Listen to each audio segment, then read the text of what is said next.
মোৰ নাম কুমুদ শৰ্মা, বনাই গড়চুকত ঘৰ। মই টিয়কচেনাত এজাহাৰ এখন দিছোঁ অচি ছাৰক। মই পইচা 20,000 লোৱাটো হয়। পইচা পুনিল বৰাৰ পৰা লৈছিলোঁ।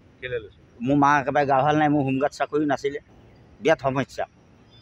পইচা 20,000 লোৱাটো হয়, উকা কাগজ এখনত চহী কৰাটো হয়। এতিয়া মোক মাটিডোখৰ ঘূৰাই লাগে, তাহাঁতি ঘূৰাই নিদিয়ে। কিমান মাটি? 3 কথাতকৈ অকণমান বেছি হ'ব। এতিয়া 14 বছৰমান হৈছে। মই গমেই নাপাওঁ 5 বছৰে লিখিছ নে কেইবছৰে লিখিছ। মানে লিজত দিছে নি? লিজত কি কয় বিচাৰি গ'লে নিদিয়ে, ঘূৰাবলৈ নিবিচাৰে। পইচা লাগে 1 লাখ। মই 1 লাখ পইচা ক'ৰ পৰা দিওঁ? এতিয়া আপুনি কি কৰিছে? আপুনি এতিয়া কেছ দিছে নি? এতিয়া ইয়াত টিয়কচেনাত এজাহাৰ দিছোঁ। টিয়কচেনাত কাৰ ওপৰত দিছে? পুনিল বৰা আৰু উৎপল বৰা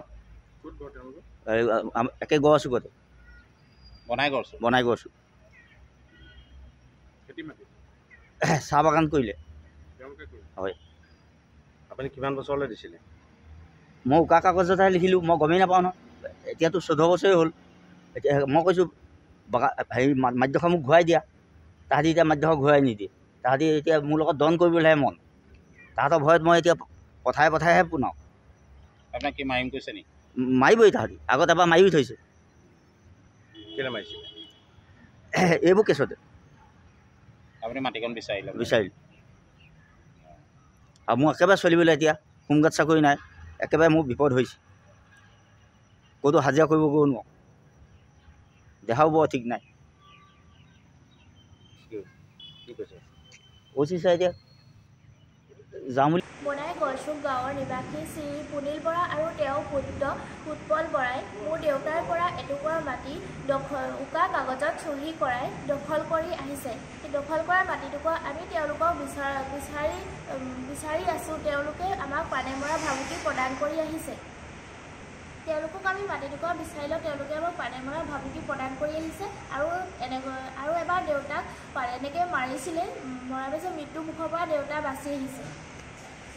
চহী কৰাৰ পাছত তেওঁলোকে বহুত দিনৰ পিছত তেওঁলোকৰ এখন কাগজ এখন দিছিলে দেউতাক।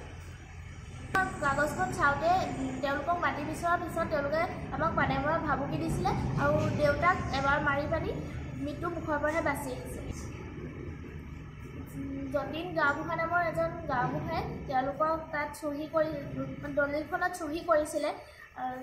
চহী কৰাৰ কথাটো আমি গম নাপাওঁ আৰু তেওঁক সোধাৰ পিছত তেওঁ চহী নাই কৰা বুলি তেওঁ এজাহাৰ এখন থানাত দাখিল কৰিছিলে। আৰু যেতিয়া তেওঁ আৰক্ষী বিষয়া উৎপল বৰাৰ ঘৰলৈ গৈছিল, তেতিয়া তাৰপিছতে যতীন গাঁওবুঢ়াই আকৌ এখন দাখিল কৰিলে থানাত দাখিল কৰিলে যে তেওঁ চাইন কৰিছিল।